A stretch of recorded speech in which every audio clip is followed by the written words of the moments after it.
Hello students, आपका मेरे channel smart study में स्वागत है।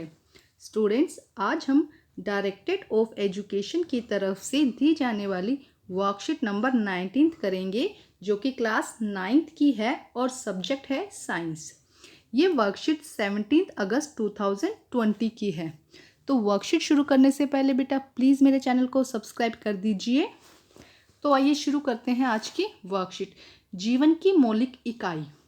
जिज्ञासा दीदी, प्याज की झिल्ली को सूक्ष्मदर्शी में देखने पर हमें उसकी छोटी छोटी आयताकार कोशिकाएं दिखाई देती है। क्या सभी जीव इसी प्रकार की कोशिकाओं से बने होते हैं? अगर प्याज की जो कोशिकाएं हैं उनको अगर सूक्ष्मदर्शी माइक्रोस्कोप में देखते हैं तो हमें कुछ इस प्रकार की कोशिकाएं दिखाई देती है। तो इसे क्या नाम दिया गया? इन आयताकार खंडों को क्या नाम दिया गया? कोशिकाएं। इन्हें क्या कहा गया बेटा? कोशिकाएं। तो आइए पढ़ते हैं आगे क्या दिया गया है आज की वर्कशीट में कोशिकाओं के बारे में। तो सबसे पहले हम यहाँ पे पढ़ते हैं, यहाँ क्या दिया गया है। कोशिका को सबसे पहले रॉबर्ट हुक ने जो कोशिकाओं का सबसे पहले किसने पता लगाया था? साइंटिस्ट थे, उनका नाम था रॉबर्ट हुक ने। उन्होंने क्या किया था बेटा, जो पेड़ होते हैं उनकी छाल, जैसे कार्क कहते हैं, पेड़ों की जो छाल थी ना कार्क, उसको माइक्रोस्कोप में रखा। जब उसकी छाल को उन्होंने स्लाइड पर रखकर माइक्रोस्कोप पे रखा तो उन्हें देखा कुछ इस टाइप के आयताकार खंड दिखाई दे रहे थे, जिसे उन्होंने क्या नाम दिया? कोशिका। ठीक है, आगे देखिए। ल्यूवन हॉक ने सबसे पहले, यहाँ पे तो रॉबर्ट हुक ने तो क्या किया था, पेड़ की जो छाल होती है उसमें से क्या लगाया था? कोशिका का पता। लेकिन ल्यूवन हॉक ने सबसे पहले जीवित कोशिकाओं के बारे में पता लगाया था। उसके बाद उन्होंने कोशिका सिद्धांत दिया था। तो देखो कोशिका सिद्धांत क्या होता है बेटा, कि सभी जीव कोशिकाओं के बने होते हैं। जितने भी जीव इस धरती पर हैं, चाहे एक जीवी हो चाहे बहुजीवी हो, वो सब किसके बने हुए हैं? कोशिकाओं से मिलकर बने होते हैं। और सभी कोशिकाएं पूर्ववर्ती कोशिकाओं से बनती है। जो सभी कोशिकाएं होती है, एक कोशिका है उसके अंदर विभाजन होता है और विभाजन से दो कोशिकाओं, उन कोशिकाओं में विभाजन होगा, विभाजन से 4 कोशिकाएं बनेगी। तो जो सभी कोशिकाएं वो पहले वाली मतलब पूर्ववर्ती कोशिकाओं से ही बनती है। तो आइए आगे पढ़ते हैं। देखो क्या लिखा गया है बेटा इसके अंदर। ज्ञान, सभी जीव छोटी छोटी संरचनाओं से बने होते हैं जिन्हें हम कोशिका कहते हैं। अभी हमने देखा कि आयताकार खंड दिखाई दिए थे जब उसने प्याज की झिल्ली में देखा था, तो इन्हें क्या नाम दिया गया था? कोशिका। कोशिका जीवन की मूलभूत क्रियात्मक व संरचनात्मक इकाई होती है। ये क्या होती है? जीवन की सबसे छोटी इकाई, जिसे सबसे पहले क्या कहा जाता है? सबसे छोटी इकाई है जो क्रियात्मक मतलब कि जो कार्य कर सकती है, और संरचना कि उसकी कोई ना कोई एक फिक्स्ड संरचना है, शेप है उसकी। क्योंकि जीवों की सभी कार्य एवं संरचना कोशिका ही प्रदान करती है। हमारे जो शरीर के अंदर जितने भी कार्य होते हैं वो सब कौन करता है? कोशिका करती है। ठीक है। अब जीव 2 प्रकार के होते हैं। अब जीव क्या होते हैं? 2 प्रकार के। एक ऐसे जीव जिनमें सिर्फ एक ही कोशिका मिलती है, जैसे कि जिसके अंदर ऐसे जीव जिसके अंदर की ये एक ही कोशिका उसके जीवन के सारे कार्य करेगी, उसे हम कहते हैं एक कोशिका जीव। एक कोशिका जीव केवल एक कोशिका से बने होते हैं, जैसे कि अमीबा, बैक्टीरिया या पैरामीशियम। इनके अंदर क्या होता है? सिर्फ एक ही कोशिका होती है और ये बहुत छोटे होते हैं, ये नग्न आंखों से दिखाई भी नहीं देंगे हमें। इसके अलावा कुछ जीव ऐसे होते हैं जो बहुत कोशिकाओं से मिलकर बने होते हैं। ऐसे होते हैं जो क्या होते हैं? बहुत सारी कोशिकाओं से मिलकर बने होते हैं। ऐसे जीव को हम बहुकोशिकीय जीव कहते हैं। एक कोशिकीय जीव वो होंगे जो सिर्फ एक कोशिका से मिलकर बने होंगे, और बहुकोशिकीय जीव वो होंगे जो एक से अधिक कोशिकाओं से मिलकर बने होंगे। जैसे कि पादप, जंतु, कवक, ये अनेक कोशिकाओं से मिलकर बने होते हैं और इनका जो शरीर का कार्य होता है वो अलग अलग कोशिकाएं मिलकर करती है। ठीक है, अनेक कोशिकाएं मिलकर विभिन्न कार्य करती हैं। तो देखो कोशिकाएं मिलकर क्या बनाती हैं? उत्तक। बहुत सारी कोशिकाएं क्या करती हैं? मिलकर क्या बना देती है? उत्तक बना देती है। उत्तक आगे मिलकर और क्या बनाते हैं? अंग। अलग अलग टाइप के उत्तक मिलकर क्या बना देते हैं? अंग। और अंग मिलकर क्या बना देते हैं? अंग तंत्र। समझ में आया? जैसे कि देखो अगर हमारे श्वसन तंत्र की बात करें तो हमारा श्वसन जो तंत्र है वो क्या है? अंग तंत्र है। इसके अंदर अलग अलग टाइप के अंग आएंगे। श्वास नली आएगी, आपके फेफड़े आएंगे। श्वसन तंत्र की बात करते हैं तो अलग अलग क्या आएंगे? अंग आ जाएंगे। और ये अंग अलग अलग उत्तकों से मिलकर बने होंगे, और ये उत्तक किसके से मिलकर बने होंगे? अलग अलग कोशिकाओं से मिलकर बने होंगे। ठीक है, तो आइए देखते हैं आगे क्या दिया गया है। क्या सभी कोशिका एक जैसी होती है? अब वो पूछते हैं कि जो कोशिका, तो हमें पता चल गया कि कोशिका एक जीवी है और बहुजीवी 2 टाइप की होती है। तो वो कह रहे हैं कि कोशिकाएं भी क्या सभी एक जैसी होती हैं? तो अब यहाँ पे भी है कि कोशिका एक जैसी नहीं होती, कोशिकाएं भी 2 टाइप की होती है। देखो संरचना के आधार पर कोशिकाएं 2 प्रकार की होती हैं। पहले पढ़ते हैं प्रोकैरियोटिक कोशिकाएं। इन सरल कोशिकाओं में केंद्रक झिल्ली नहीं होती है, जैसे कि बैक्टीरिया। अभी आगे हम डायग्राम देखेंगे तो हम देखेंगे ये क्या होता है? ये केंद्रक झिल्ली होती है, जो ये कोशिका झिल्ली होती है जो बाहर की तरफ होती है उसे हम क्या कहते हैं, कोशिका झिल्ली। उसके बाद यहाँ पे मध्य में क्या मिलता है, केंद्रक मिलता है जो कोशिका का मेन कार्य करता है। यहाँ पे क्या मिलता है, केंद्रक। और केंद्रक के बाहर भी क्या मिलती है, केंद्रक झिल्ली। केंद्रक के बाहर भी क्या मिलती है, केंद्रक झिल्ली। तो ये देखिए ये क्या है, केंद्रक, और इसके बाहर क्या है, केंद्रक झिल्ली। तो वो कह रहे हैं कि कुछ कोशिकाएं ऐसी होती है जिसके अंदर ये केंद्रक झिल्ली जो मैंने अभी दिखाई आपको, ये जो केंद्रक झिल्ली है ये नहीं होती है। कुछ कोशिकाओं के बाहर क्या होती है, ये केंद्रक झिल्ली नहीं होती है। तो ऐसी कोशिकाएं जिनके बाहर केंद्रक झिल्ली नहीं होती है उसे हम क्या कहते हैं, प्रोकैरियोटिक कोशिकाएं। उन्हें क्या कहा जाता है, प्रोकैरियोटिक कोशिकाएं। इसके अलावा बहुत सारी कोशिकाएं जो जटिल होती है, जो ज़्यादा व्यवस्थित होती है, उन कोशिकाओं में केंद्रक और इसके अलावा बहुत सारे कोशिकांग मिलते हैं। कोशिकांग किन्हें कहते हैं, कोशिका में कोशिका के छोटे छोटे अंग, छोटे छोटे पार्ट्स मिलते हैं जो मिलकर क्या करते हैं, कोशिका का कार्य करते हैं।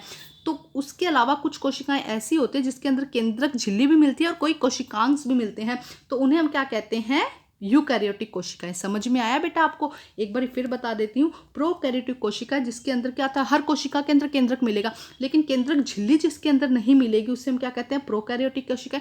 और जिसके अंदर केंद्रक झिल्ली मिलेगी और इसके अलावा कोशिकांग जो कोशिका का काम करने में हेल्प करेंगे, कोशिका के अंग। कोशिकांग किससे बना है, कोशिका के अंग से। तो जो कोशिकांग और केंद्रक दोनों, केंद्रक झिल्ली दोनों उसके अंदर होंगे उसे हम क्या कहते हैं, यूकैरियोटिक कोशिकाएं। तो अब देखो यूकैरियोटिक कोशिकाओं के एग्जांपल्स दिए गए हैं।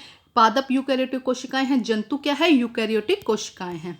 तो आगे देखते हैं आगे क्या दिया गया है। देखिए प्रोकैरियोटिक कोशिकाएं और यूकैरियोटिक कोशिकाओं में अंतर दिया गया है बेटा। देखो इसका आकार क्या होता है, प्रोकैरियोटिक कोशिका का 1 से लेके 10 म्यूएम तक होता है, मतलब बहुत छोटा आकार होता है। जबकि जो यूकैरियोटिक कोशिकाएं होती है इसका आकार 5 से लेके 100 म्यूएम तक होता है।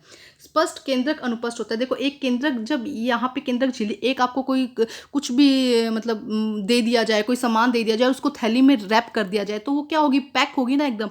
तो उसी तरह जो प्रोकैरियोटिक कोशिकाएं होती है उसके अंदर क्या होगा, केंद्रक उपस्थित होगा और क्या होगा, एकदम अच्छे से उपस्थित होगा।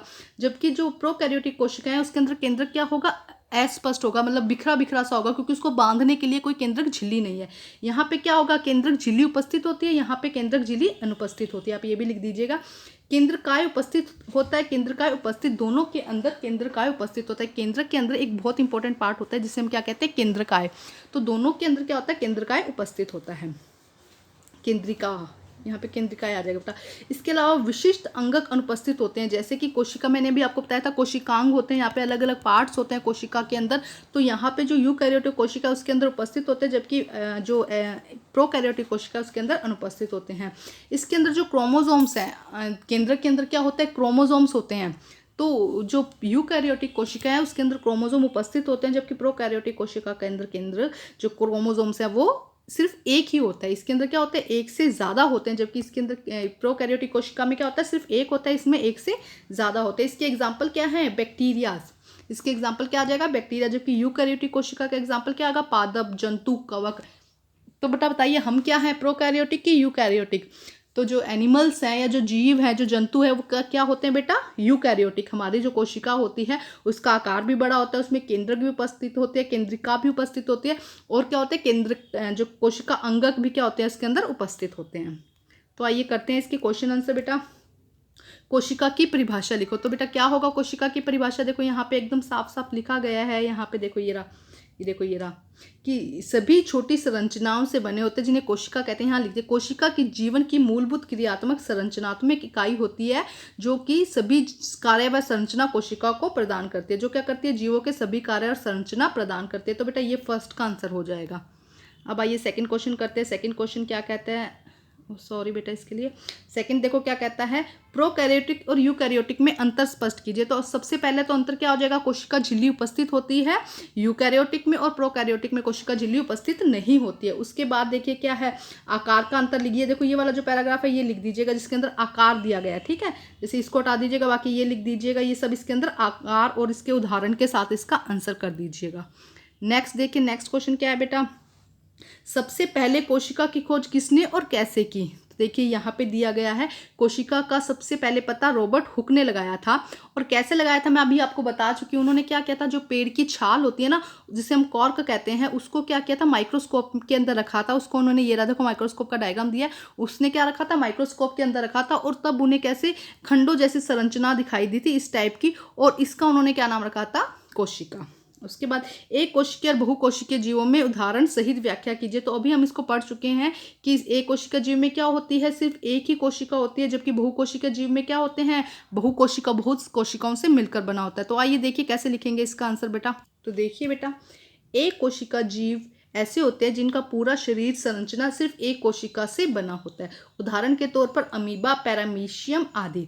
अमीबा के जीवित रहने के लिए उसके जीवन की सभी मूलभूत क्रियाएं जैसे कि श्वसन, उत्सर्जन, पाचन क्रिया सभी एक कोशिका से किया जाता है। अब देखो, शरीर को जीवित रहने के लिए श्वसन भी चाहिए, उत्सर्जन भी चाहिए और पाचन क्रिया, इसके अलावा बहुत सारी क्रिया शरीर के लिए चाहिए।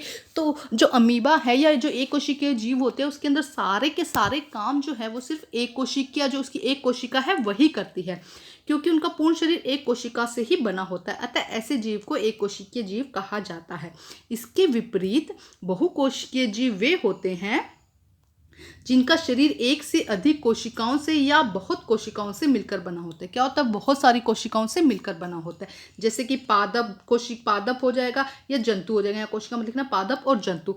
उदाहरण के तौर पर अगर हम हमारी बात करते हैं, हम किसकी बात करें, हमारी बात करते हैं, तो हमारे शरीर में श्वसन के लिए अलग कोशिकाएं, उत्सर्जन के लिए अलग कोशिकाएं, पाचन के लिए अलग कोशिकाएं। हमारे शरीर में हर काम के लिए अलग अलग कोशिकाएं हैं। उत्तक, अंग तंत्र, वो सब हम बाद में पढ़ेंगे, लेकिन अभी के लिए इतना समझते हैं कि हर काम करने के लिए अलग अलग कोशिकाएं हैं।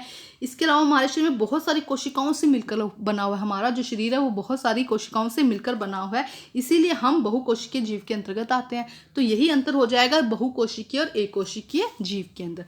तो बेटा अपनी वर्कशीट कंप्लीट करके अपने टीचर से चेक कराइए और प्लीज़ मेरे चैनल को सब्सक्राइब कीजिए, लाइक कीजिए, शेयर कीजिए।